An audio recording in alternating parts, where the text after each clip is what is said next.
Hello again. This video is for you if you need to increase your study speed, get ready faster for this coming UTME, and maximize the time you've got left between now and your exam. It doesn't even matter how far you've gone with your preparation, whether you've been studying for long or you're just getting started. I believe that a little extra speed is going to be of help to everybody. So in this video, I'm going to be sharing 6 practical steps that will help you increase your study speed and maximize the time you've got left before your exam.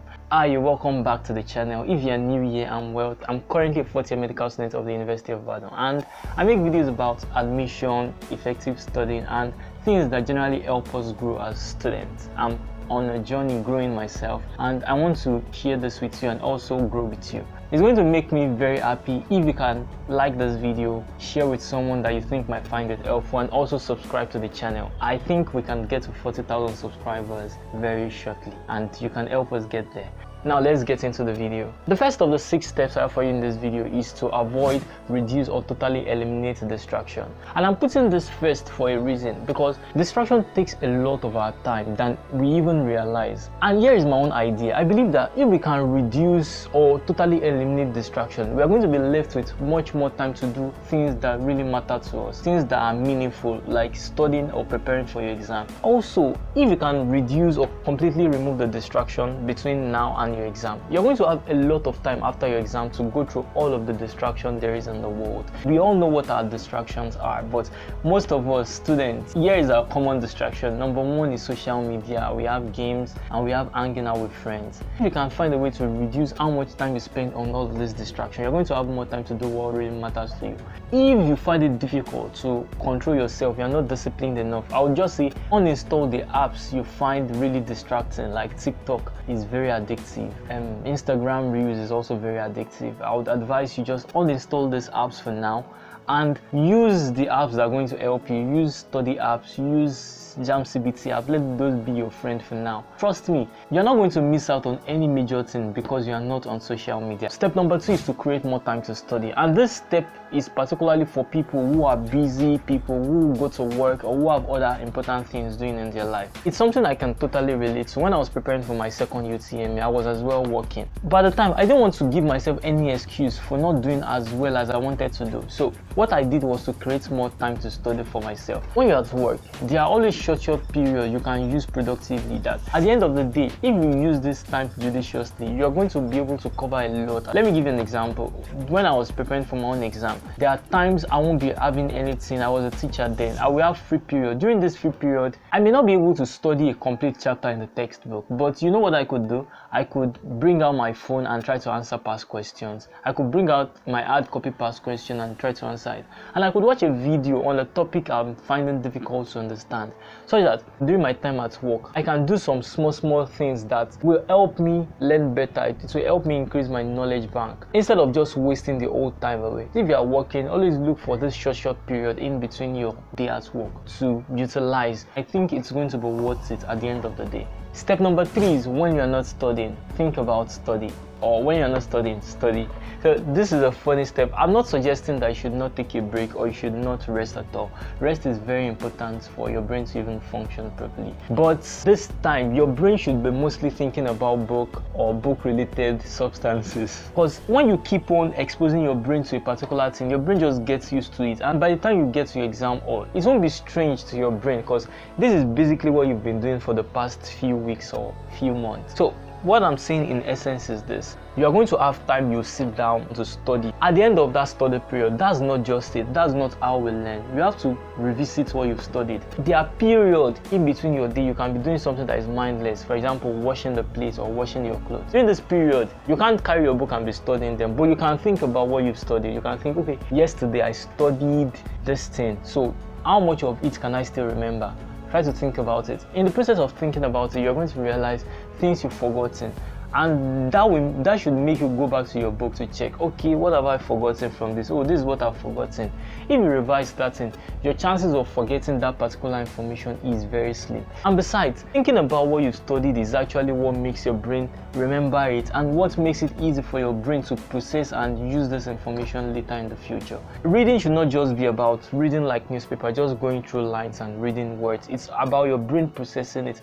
And when you are not studying is when your brain should actually consolidate, think about these things. You can think about it while you're studying, but even when you stop studying. I remember when I was preparing for my UTME then, I would go out and I would see things that would make me think about what I've studied. But I could be in church and I would hear interference of the speakers, like microphone interference, making that weird sound, and that will make me think about interference. Before I would try to think, okay, do I still remember the formula for interference? Do I still understand it?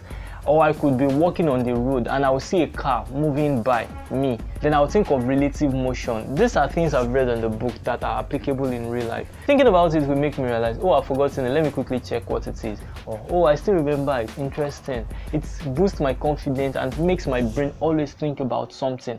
So that when I go to my exam, like I've said in some of my videos before, that my exam did not really seem like an exam. My exam seemed like just one of the previous time I was practicing the past question, because I was doing it a lot every day. So this takes us to the next tip, which is using shortcuts. So what I mean by this is that studying should not be unnecessarily difficult. Now, this current age, we have a lot of resources. Right now, we are more exposed to resources. We are more exposed to things that make studying way easier for us. You on the phone, you watching me means you have access to many things that will make life easier for you as a student. So right now, you don't have a lot of time to be sitting down for a very long hour trying to figure out something.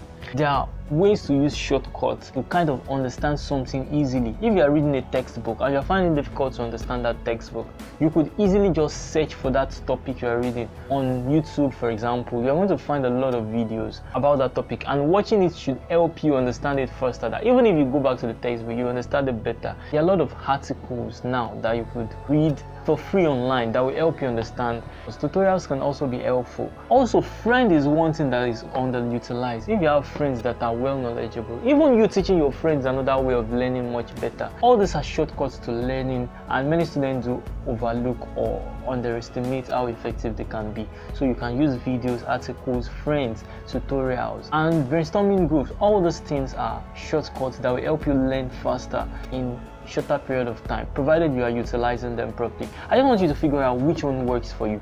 While all those things are important shortcuts, they can also be distractions. The fifth step is to practice every day. This is something I've always advocated for, practicing. Like, the more you practice, the better you become. There are a lot of scientific evidence that back up practicing as a means of success for an exam.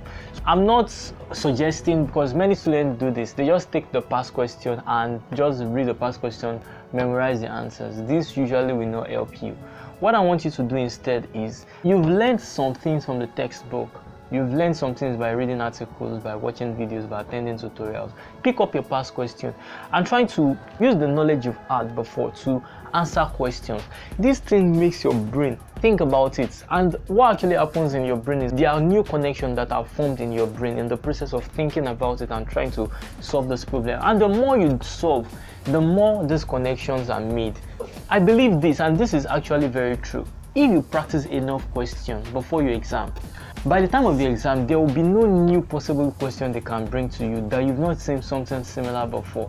Because your brain has been exposed to all of the different patterns of studying, of solving this question.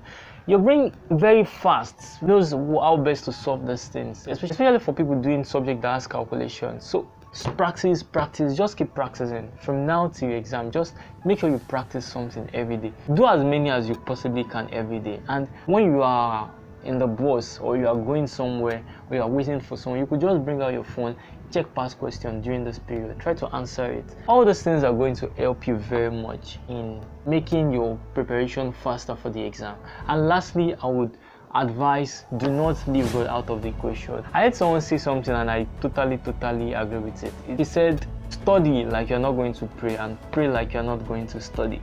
So you should do all of those things, and I pray that God is going to help you. And I hope this video has in some way be helpful to you. And I wish you the best and very best of luck. I have nothing but the best. And by the time the results are coming out, I want to celebrate and be joyous with you. Thank you again for watching. And I would appreciate if you can like this video if you've not done so. Subscribe to this channel and share it with someone you think might find it helpful. Yeah, we want to get to 40k and you can make that happen. Bye bye. I'll see you in the next one.